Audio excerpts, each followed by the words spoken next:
Hello ladies and gentlemen, welcome to a NorthPixel tutorial video. My name is Prox and today we're going to be looking at rendering.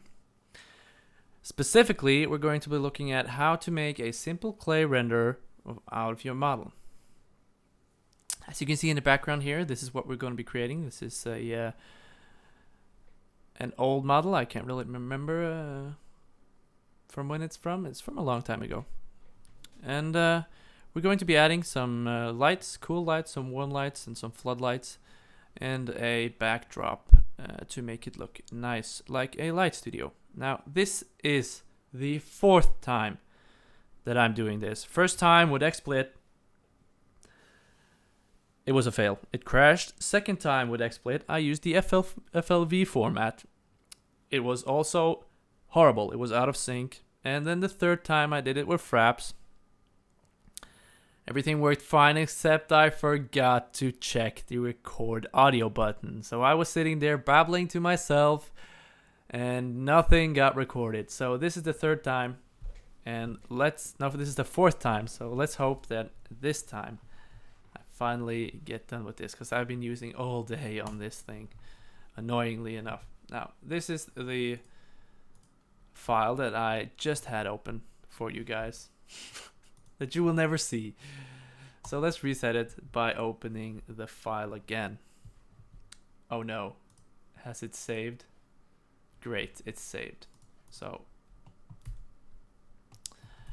yeah, this is what we're going to be ending up with in the end. But for now, I'm going to delete this, delete that, leave us with only this. And we're going to have to change some settings. Turn off the exposure control. And I think that is about it. I'm not gonna bother rotating it back because that's not, you know how to rotate your object, I assume. So first of all, we need to create a light studio. There are many ways of doing this. I like the simple way of just creating a plane and converting it to an editable poly. Selecting the furthest back line, holding shift, moving it right up. Now, excuse me if I'm going through a little bit fast. I've done this 4 times today, and I'm pretty sick of this part right here. So I'll go through it, and you can ask questions if there's something that you didn't understand or you didn't get. Plus, I'm recording with Fraps, which creates a huge file, and I'm trying to save my hard drive from dying out. I mean, it's not gonna die out, but 200 gigabytes of recorded video, it's not something that you want to have lingering for too long on your computer. Now that's okay. So now that we've created that, we'll select, what happened there? Select the 2 furthest back lines, chamfer them, so that you get a nice curved backdrop. Now the reason we want the curve is because we don't want any creases in the background creating color issues and whatnot. So after you've done that, select your model, go down to S and find smooth, apply a auto smooth to it. This is basically just so we get rid of all creases and lines. Now, great. Go into the top view, click on create, go to camera, click target. This is just to create a camera with a target. Target your camera at the model, select your target, move it up, select your camera, move it up. Now, if you don't know how to get to the camera view, just click on a particular window and press C. That'll bring it up so you can see through the camera. I'm gonna move this in a little bit closer. Get the angle that I want. This will be adjusted later. Now, that looks all nice and dandy, although it looks horrible in my eyes. So we'll have to add some lights because there are no lights here. No. Click on create. Click on lights, click on free light. This prompt will come up. it says that you're just creating a photometric light and that it's recommended that you use Mental Ray's photographic exposure control. So click yes when you get that up and place 2 lights. Doesn't really matter too much where you place them, 1 on each side.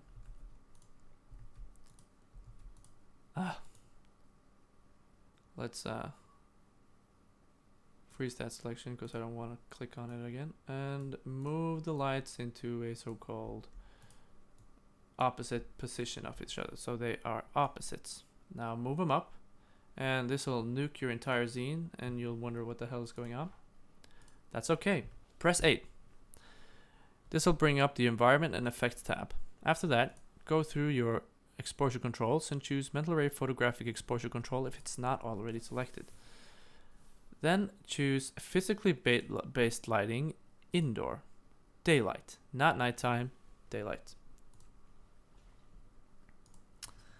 After that, your scene should look something like this. It's a gray lighted scene. Now I already created materials, annoyingly enough, so I'm just going to delete those and create a standard material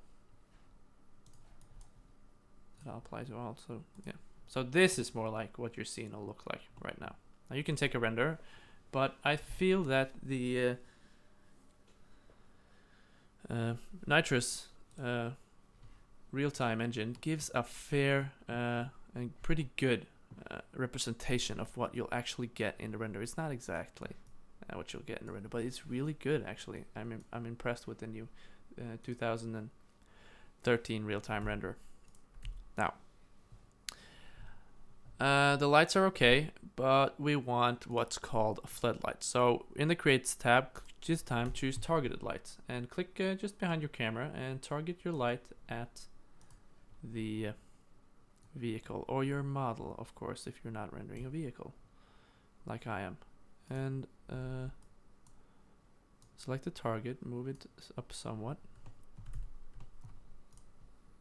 and yeah, just about there. And I want it to be a little bit closer. I want it to be within the realm of this area right here.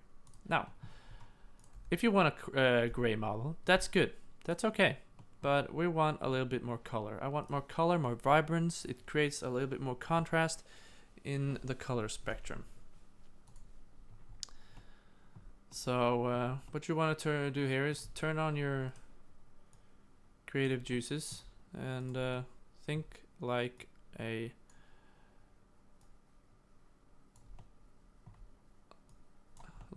photographer.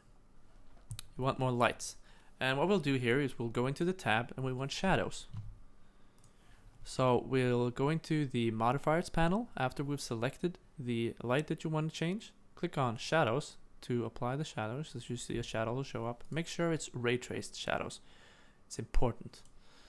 You get a lot of bugs with the others. Not all of them, but this one is good. I like ray traced shadows. Now, uniform spherical light distribution. That's important, or else you'll get sort of uneven light or spotlight. You want this. That's what you want. Then in the color section, choose Kelvin. You can choose from the drop-down list for if you want a super accurate, completely realistic light. This is like a D65 illuminant light bulb. We're going for a light source here. Now what all this does is it sets the color, and it bases itself off the burn color of what something burns at. And if something burns at 3600 Kelvin, it may,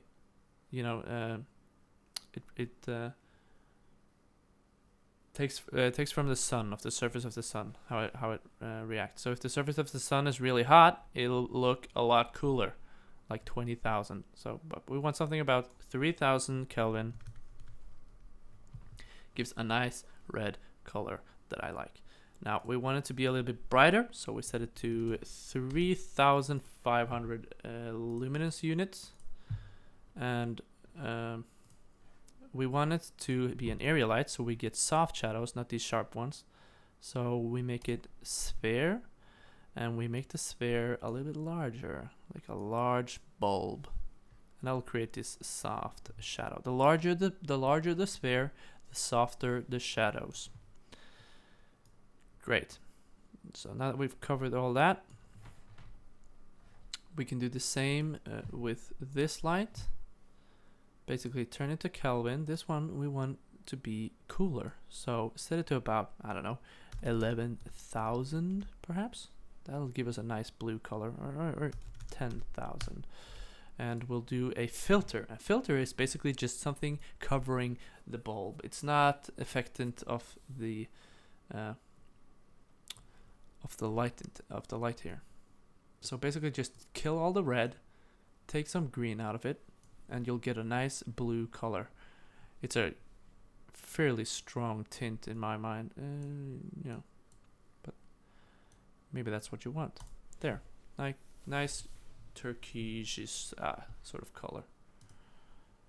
Now that's nice, but there's not a lot of floodlight, and that's basically because the floodlight has not been enabled yet. And we want to turn up the brightness of this to, I say 2500 for now, and make it not a cylinder, a sphere, same as the other one. Make it a little bit bigger so we get soft shadows on the other side as well. In fact, I forgot to turn on shadows right there. So now we'll get soft shadows on both sides. We should at least. Now select the floodlight and turn on shadows for that one as well. You know, the distribution is still uniform spherical. And we want this to be even more red. We want it to be actually like really red. So we turn it down to about 2500 Kelvin. And the brightness up to 3000. And this one we want to be emitting from a rectangle, like one of those big floodlights that you've seen in a light studio, or somebody taking a picture or something like that. But we make it exceptionally large. All right. So now stuff is starting to come into what we want to see. All right. You know, we got some floodlights filling in the blanks. We got the blue light from the back. We got the red light over here, but there's still something missing. Reflections. So after that, you probably know how to create standard material. We're going to create an arch and design material. Double click it. Double click the window, as you can see. And select your bike and apply material to it, or whatever model you're using. Now you can see it gets reflective, and it's not really what we want. We want it to be reflective, but we don't want it to be shiny. So even more reflectivity is nice. 0.8 reflectivity, and turn the glossiness down to, say, 0.3. This will give us a soft, sort of subtle shade right there. Then go down here, and I could talk all day about index of refraction and how it all works, but in order to create the effect that we want today, we want to make this curve a little bit softer. What this does is that basically sets where the drop off will be from a direct reflection and a perpendicular reflection, meaning a reflection that comes in from the side. If you look at something that's not truly reflective, everything is reflective in this world, but if you look at something from the side, it's more reflective than you look right at it. So if you're looking at water, say, if you're looking right at it, you can see through the water. But if you're looking at the water from an angle, it gets almost a mirror reflective. Basically, you can't see through the water then. So I want to add some more direct reflectivity right there. And that is a nice effect. So now we can go into the renders tab. And it's kind of weird for me because I'm thinking, what have I taught you in this video that I didn't teach you? So I'm probably forgetting something because I've done it so many times. I feel like I already told you everything. I'm telling you everything multiple times. Anyways, go into the render by pressing F10 and go into the comments tab and scroll down until you get to where it says assign renderer. Open this tab, and if you haven't set it already, set a mental ray as your production renderer. The way you do this is you just click choose renderer, choose mental ray from the list and click OK. And it should set up here. You can use iRay, but I'm not going to talk about that right now. Then set your size. After you set your size, go into the indirect illumination tab. Make sure final gather is enabled. Final gather is sort of a global illumination calculation, and I can talk about this all day and explain all of these settings, but we do not really have time for that right now. Basically, these set how many rays will be sent at the target, how many rays will be interpolated, and how many rays per final gather point, and so on and so forth. This one sets the bounces, how many times the light will bounce before it's dead, and so on and so forth. Now, in the advanced filtering, this is where you get rid of speckle and noise. Basically, when the calculation is too inaccurate, it'll create sort of a noise effect or a speckle inaccurate lighting. If you just add the noise filtering in, it'll get rid of those. It still won't be accurate, but it'll look better. It'll look smoother and less noise. Now this is where the important part is: global illumination and caustics. Or caustics and global illumination. Now caustics we won't be going through today, but caustics is basically the effect of light shining through an object that is refractive, like glass, water, diamonds. And it creates this really nice sort of sharpened light effect, like with a magnifying glass. And when the sun shines through it, it sharpens, it focuses the light to a single spot. That's what caustics do. It's basically refracting and bending the light towards another direction, causing some of the light to be sharper and some of the light to be more spread out in some places, creating shadows and sharp light. Now, global illumination enabled this. We won't be explaining all of this, and we won't be changing any of the settings actually, because it's quite accurate enough with 500 samples. But the multiplier sets the brightness of the bounced light, meaning that when the light bounces from, say, the environment to your model, it'll set how much brightness that it'll get from that. And this one will set the precision, meaning how many rays it'll send to calculate how bright it'll be in that area. So now that everything is signed up, we can do our first render.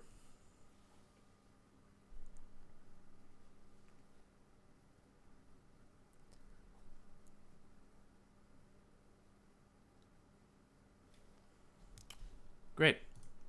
So I'm stopping it right there. Basically because I'm seeing that I feel it's too dark right now. So what I want to do then, an easy way to fix that, is pressing 8 to get into the Environment and Effects tab, and then shifting the exposure value, basically. Now you can do photographic exposure and set the shutter speed and all that stuff, but exposure value is a quick way of doing it. This takes a lot of time, a lot of rendering, and I don't have the most powerful rendering system at hand right now. Well, you know, it's a 3930K, pretty high overclock, but still it's not a render farm, so it'll still go pretty slow. So then we'll set up for our next render, just to check the light values. And just out of the box, it seems that I've sort of hit the jackpot in the first one here, so I don't have to do too many renders. Now I can move the light around and you know, try to make it look better. But I'm not sure if I have time for that. So I'm going to cut off the recording here, and I'll be back.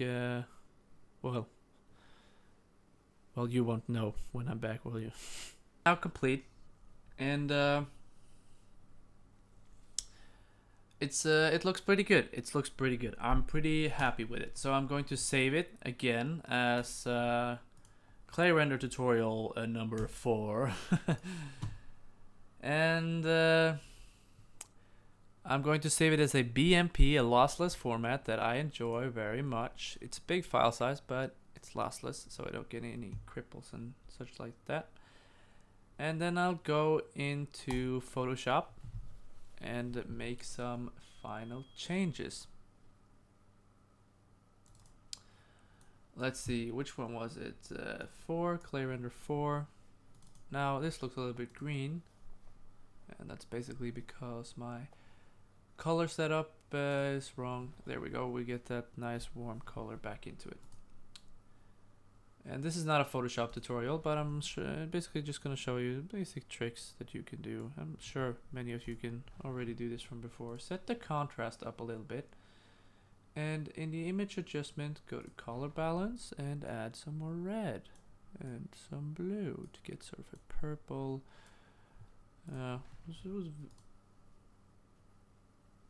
Then you can adjust the saturation down perhaps a little bit. Bring in the brightness if you want to. If it gets too heavy for you, the way it looked. Although, yeah, it's a little too bright. You can set the brightness up a little bit. Depending on what you're going for, set it as you want it, basically. I've done multiple versions of this now, so I already got the ones that I wanted. But after you've played around with it, and don't be afraid to do this, don't be afraid to edit your renders in Photoshop or something like that afterwards. And afterwards, name your file, just mark it with something of yours. You don't have to do this, but often people love to copy your work. Like, if you're doing something good and you're not a full-blown company or something like that, people take it for granted that it's all free and they'll do whatever they want with it. Anyways, that was the tutorial for the day. I hope you enjoyed it. I certainly do. I certainly did, at least the first one, and the second one, but then, you know, it started getting a bit tedious, and you probably hear in my voice that I'm already pretty damn annoyed. But yeah. Thank you for watching. This was a North Pixel video. My name is Prox, and please comment, rate, and subscribe if you want to see more. This video was pointed to one of my friends who is in school teaching 3D design and modeling, and I thought I'd give him some tips on how to present his models with a nice clay render. So